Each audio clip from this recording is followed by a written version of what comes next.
Everybody knows these two albums. The covers are recognizable. Everybody's got an uncle or a dad who had these. The two most famous Stan Getz Bossa Nova records. Bossa Nova was a Brazilian music style that blends samba and jazz, and it originated in Rio de Janeiro in the 50s, and the term Bossa Nova means new trend or new wave. We're talking about jazz guys who did Bossa Nova records, not just strictly Brazilian artists doing Bossa Nova records, but the Western jazz guys. Stan Getz by far the biggest of all of them. His first album was this jazz samba, which did tremendously well. It's a fantastic record. And he did 5 of these studio records between 62 and 64, and 2 live records. The second was Big Band Nova in 62. He did Jazz Samba Encore in 63. I don't have either of those. I've got my work cut out for me. 63. Then he did this one with Lorena Almeida, the guitar player, and 3 percussionists. Excellent. And finally, the big one, Getz Gilberto, João Gilberto. Everybody knows Antonio Carlos Jobim's Girl from Ipanema. The famous version was off this album. It was sung by João Gilberto's wife, Astrud Gilberto, who, previous to the recording of this album, had never sung outside of her house. And we all know how well that turned out. Pretty much every song on this album is a defining song of the genre of jazz samba albums. Gets a Go-Go. Yeah, this is one of the live albums, and there's one at Carnegie Hall. I don't have that.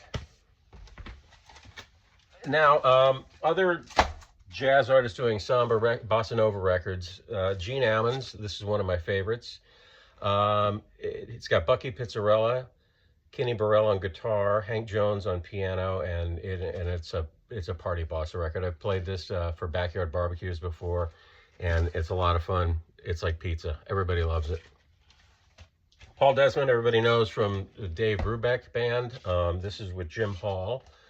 Bossa Antigua, and he is the quintessential cool jazz saxophone player. It's swinging and elegant, and fairly easy to find in the bins, not that expensive. Eddie Harris, this is a really good record. He's funky, hard bop sax player.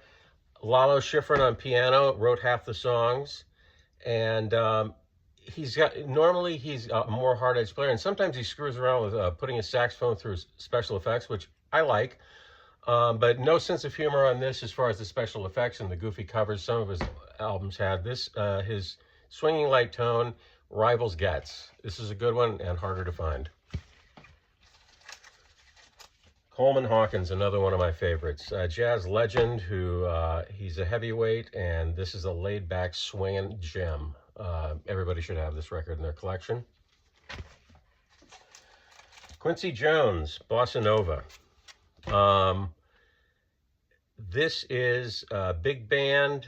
Lalo Schifrin again is on this, and piano, Jim Hall on guitar. Rosanne Roland Kirk plays sax on a few cuts, but on Soul Bossa Nova, which everybody knows from the Austin Powers movie. I think it was like the theme song when they were running the credits. Anyway, when you hear it, you'll remember it. And the whole album is a blast. And again, this is a backyard barbecue party record. One of my favorites, and it's not even a pure Bossa Nova record. It says Bossa Nova. Barney Kessel, West Coast guitar player. It's a blend of bossa and rock, early rock and roll. It's a lively party record, and it swings and jumps, and you're not going to see it in the bins everywhere, but if you do, this shouldn't be that expensive. Look for it on Discogs. This is highly recommended by me. Bossa Nova by Tito Puente. Everybody needs some Tito Puente records, and if you've learned nothing else from Bill Murray and Stripes, that it's cool to listen to Tito Puente. Soul Samba by Ike Quebec. This is a wonderful record. Big, thick tone tenor sax player. Sounds like he was made for playing Bossa Nova. He mixes, there's a lot more element of the blues mixed into this, so it makes for a unique jazz artist bossa record. Highly recommended. More Lalo Schifrin, piano, strings, and bossa. You can tell I'm a big fan. He was the composer of many film and television shows, Mission Impossible, soundtrack for Bullet. That's another good one you should look for. He was also a jazz piano player for Dizzy Gillespie for over a decade. So I like this. It's fun. It's light, like a lot of Bossas should be. Playful, and if you're familiar with other Lalo works, you're going to hear his personality shine through in this record. And fine, Bullet. Charlie Rouse, tenor sax. He was Thelonious Monk's sax player for over a decade. It's funkier than most Bossa records. It embraces more of an Afro-Caribbean style. It's got 3 percussionists, 2 guitar players. A lot harder to find. I had to buy this double record. Each record was 45 RPM. You've been there. It's kind of a pain. You're up, you're down, you're up, you're down. You can't put it on and listen to an entire side, but it sounds great, and it was worth it. So harder to find. Finally, one of my favorite piano players, Titi Montulio, and I don't know, I'll never find out if I'm pronouncing him correctly, because I don't know many people who know him. Impressive technique, piano player from Spain. He played with Kenny Dorham, Roland Kirk, Dexter Gordon, Ben Webster, Anthony Braxton, and he's got monster chops. This is a beautiful record. Piano trio augmented by percussion.